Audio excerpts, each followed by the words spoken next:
Se ficarmos o tempo todo brigando entre si, a queda é inevitável. Não adianta. Pode ser a maior guerra do mundo. A divisão destrói. A divisão ruim. Ela pode ser muito bem construída, mas com o passar do tempo, as próprias reinos inteiros caem nisso. Por isso que Jesus fala o tempo todo, e principalmente lá em Efésios, no capítulo 4, Jesus está o tempo todo falando da unidade da igreja. Porque se não houver unidade na igreja, inevitável. O diabo encontra a brecha e derruba ela.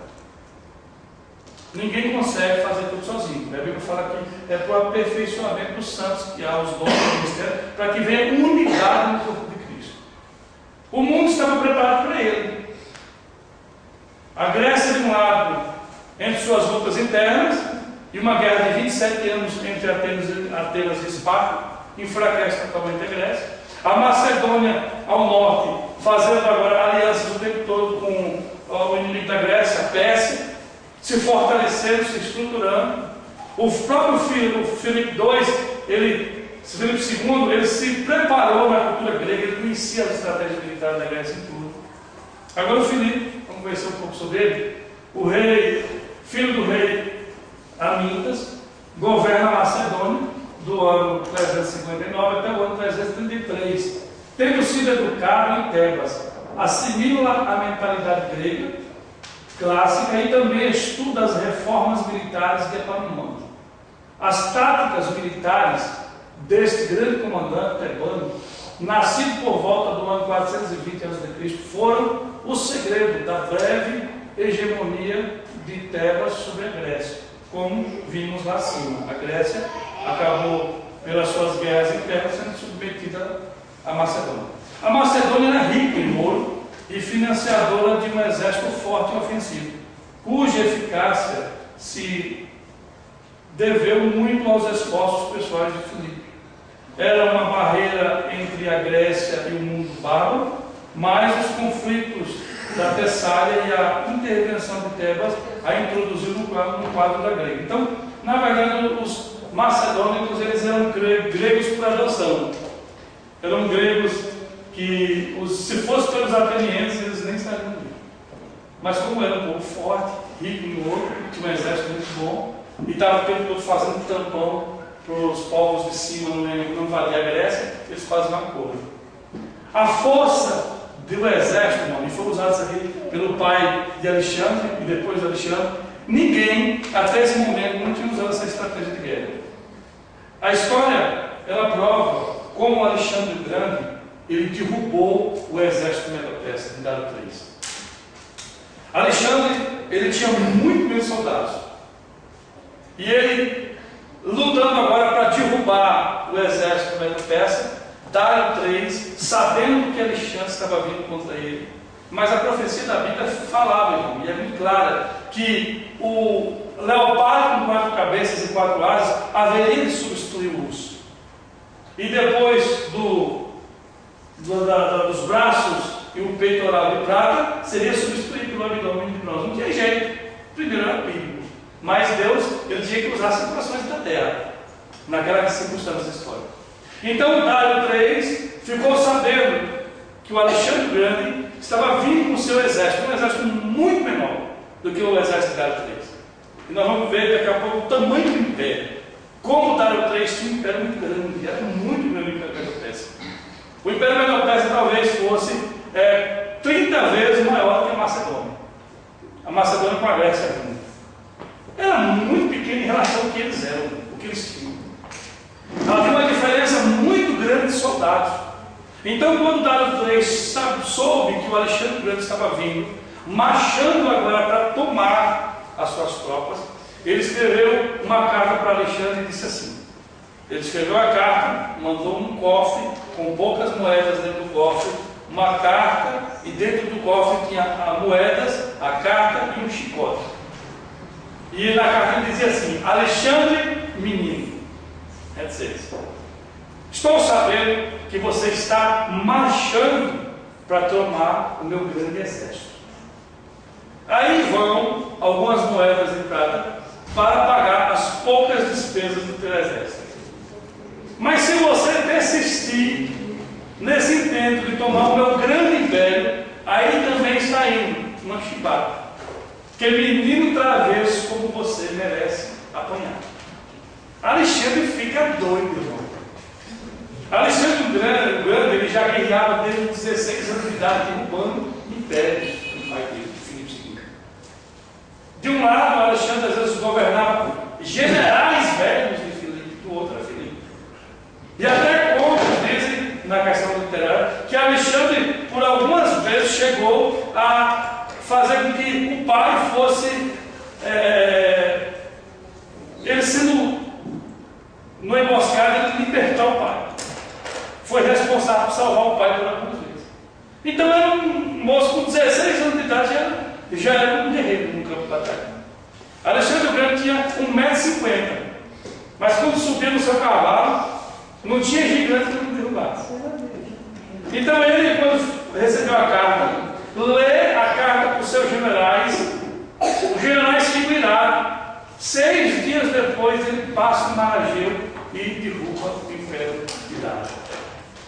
Eram 5 homens para um. Uma luta praticamente desleal.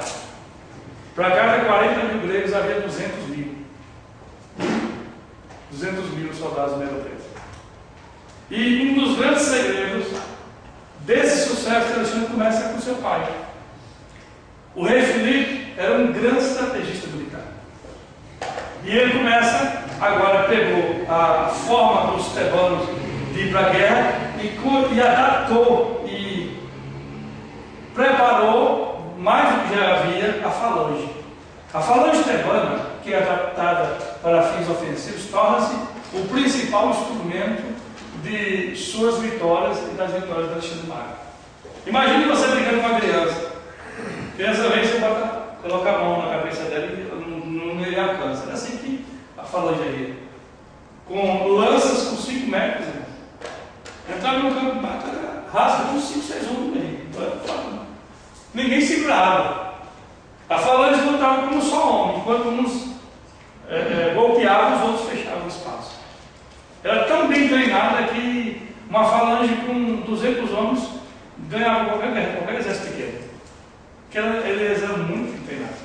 Eles observaram muitas técnicas de Tebas, estratégias militares, conheciam o sistema da Pérsia, porque Filipe já estava observando a Pérsia há muito tempo, fazia aliança com ele. Observou a forma dos atenienses de inteligência de pensar, a forma dos espartanos de guerrear. Aí eles sabiam para isso. Com isso, eles começa com Filipe, mas Alexandre Grande forma o melhor exército do mundo naquela época, derrubando nações até a Índia. Nós vamos ver aqui. Filipe II criou a infantaria. Isso naquela época, meu irmão, olha a ideia dos caras. Cerca de 300 anos antes de Cristo. Infantaria média, formada de macedônios e de mercenários ligeiramente armados, arqueiros, cavalaria e cavalaria ligeira empregada para reconhecimento, tropa especialmente preparadas com meios adequados para o cerco e, por fim, até uma guarda real ele tinha, tirado da infantaria. Ele queria também um exército militar obrigatório e profissionalismo do exército. Ou seja, a pessoa entrava no exército para ganhar por aqui e vir aqui. Isso tudo naquela época. Por isso que esses governos acabam deixando muita coisa na questão cultural, social, filosófica, porque os caras, eles sabiam o que faziam, eles estudavam. Eu não sei se os irmãos sabem, mas um dos professores de Alexandre Grande, até os 14 anos de idade, foi Aristóteles, o maior filósofo que essa teve. Então era um homem muito preparado, não era um bicho bruto, guerra só. Alexandre Grande tinha uma visão, tem esses documentários que a gente tem aqui, depois é bom você trazer para você entender um pouco, porque, de fato, é um período interbíblico. A questão espiritual do Novo Testamento vem depois, nos Evangelhos. Mas Alexandre Grande tinha uma visão tão tremenda da batalha, que ele organizava exércitos em poucos minutos. Quando ele era submetido a um exército muito maior que o dele, e nós vamos ver isso quando ele derruba a Índia, em poucos minutos, mais ou menos, ele conseguia montar o exército e derrubar aquele outro de uma forma como quase ninguém conseguia fazer. Por isso que ele era muito respeitado. De um lado, nós temos aqui a Macedônia, governando o mundo. Aqui nós vemos aleluia, no ano de 338, antes de Cristo, a batalha de Queroneia, a Grécia passa a ser dominada pela Macedônia. Foi o preparo. Agora Filipe II, que foi um excelente estrategista e um tático militar tremendo, homem de Estado e negociador perigoso. Esse camarada também era muito perigoso, tanto na corrupção, mentira, fraqueza, divisão. Ele era amoroso com uns e terrível com outros, para chegar onde ele queria. Ele não era só um guerreiro, não era só um estrategista militar, ele era um político, era um homem que jogava muito bem. E por isso promoveu em que a Macedônia unisse toda a Grécia. E unindo a Grécia, preparou o caminho para que Alexandre o Grande pudesse dominar. A unidade da Grécia podia ser concedida de muitas formas. Uma baseada na democracia da cidade e levando a resistência a um imperialismo. Outra aceitando este imperialismo e constituindo-se de uma variedade de esse nome quase eu não falo quando eu estava estudando, colaboracionismo, outras por concepções utópicas, políticas e históricas, de alto teor moral, mas não menos perigosos para a independência e a liberdade dos cidadãos. Isso tudo está na apostila, irmão. Por isso que eu estou até refrisando aqui.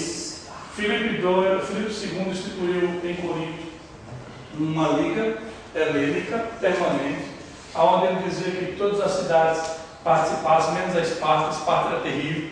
Esparta não queria saber de união com ninguém. Os guerreiros espartanos eram carne de pescoço. Em caso de guerra, ele seria o comandante dessa liga de muitas cidades da Grécia inteira, fora Esparta. Essa unidade nasce da Grécia, nascida na Grécia, que nasce na Grécia, ela se consolida com o intuito de derrubar o poder persa. Aqui nós temos também, diante desse projeto macedônio, é importante que se verifique como está a Pérsia. A Pérsia, no século IV, estava se degenerando. A Pérsia foi o maior império, um dos maiores impérios que o mundo já teve. Eu acho que a Pérsia é a Mongólia, o Império Mongol. Mas a Pérsia, não, ela foi maior que Alexandre o Grande, né? E 4 vezes maior que o Império Romano no seu apogeu. Então os camaradas eram muito grandes, era um império muito grande. E com isso, a Pérsia, depois de Ciro, veio Dário, depois de Dário, nessa época aqui, muitos tinham se passado, e havia um nome chamado Dário III, que ele, aqui já no final, a Pérsia já estava totalmente debilitada, e fica fácil, não tão fácil, mas as tropas da Macedônia, Macedônia e Grécia, olha o império da Pérsia, olha o tamanho da Grécia. Derrubar o império desse tamanho não era fácil. Era muita gente. Era muitos guerreiros, muitos lugares, muitas cidades. Mas aqui ele consegue derrubar Dário III, que é conhecido como o imperador que perdeu a Pérsia para Alexandre. Tem um documentário muito bom sobre o Deus da Guerra, o Alexandre, e é bom vocês assistirem. Aleluia. A imensa riqueza que a Pérsia acumulou nas invasões da Babilônia, do mundo da época, ela usava muito para corromper adversários. Entretanto, nada disso adiantou. Dário III, Clodomando, o último rei da Pérsia, sobe ao poder no ano 336, e foi no mesmo ano, irmão, que Alexandre o Grande tomou o poder da Macedônia. O pai dele morre, é assassinado, e Alexandre o Grande ele substitui o pai.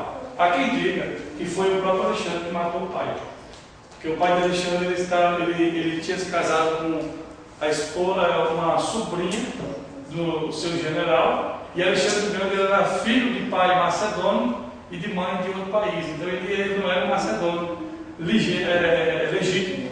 E Filipe acabou casando com uma mulher de Macedônia, mais uma outra esposa, e eles beberam. Ele chegou a dizer, o general de Filipe, que ele teria ali uma legítima filha, um macedônio, que tinha nascido da Macedônia, e queria suceder o trono.